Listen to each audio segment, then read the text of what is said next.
So, higit sigurong 10 years na hindi ako nakapagpunta dito sa cordon ng cemetery.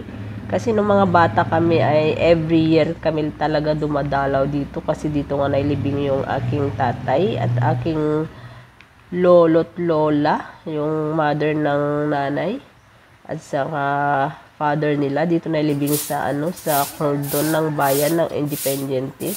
So, 10 years higit kasi nga nasa abroad ako, ngayon lang nakapagpunta kasama ang aking pinsan at itong mga mga pamangkin na. So kami na ang nagpintura at buti nga ngayon may malinis na yung cemetery, hindi gaya noon na sobrang damo.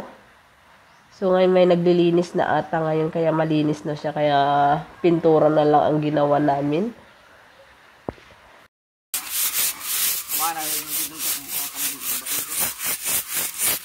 Bakit dahil?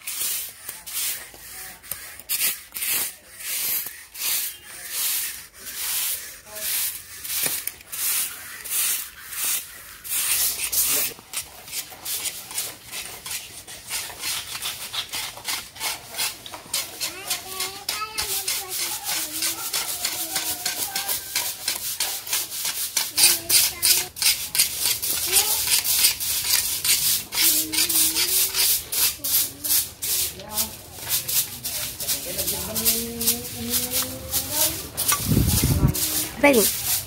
Hi.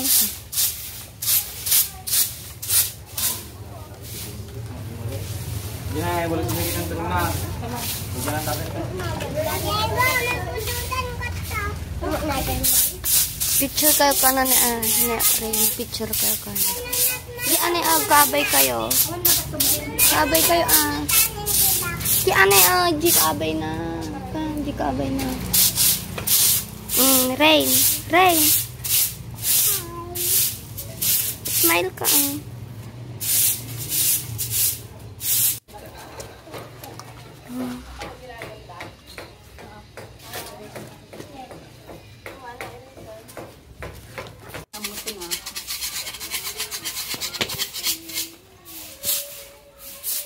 Ira.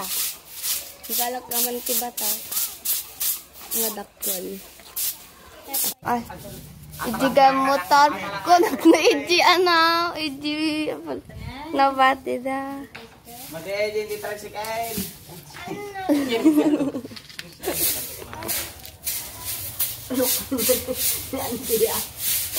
Orang niya kami na pintura ni tata.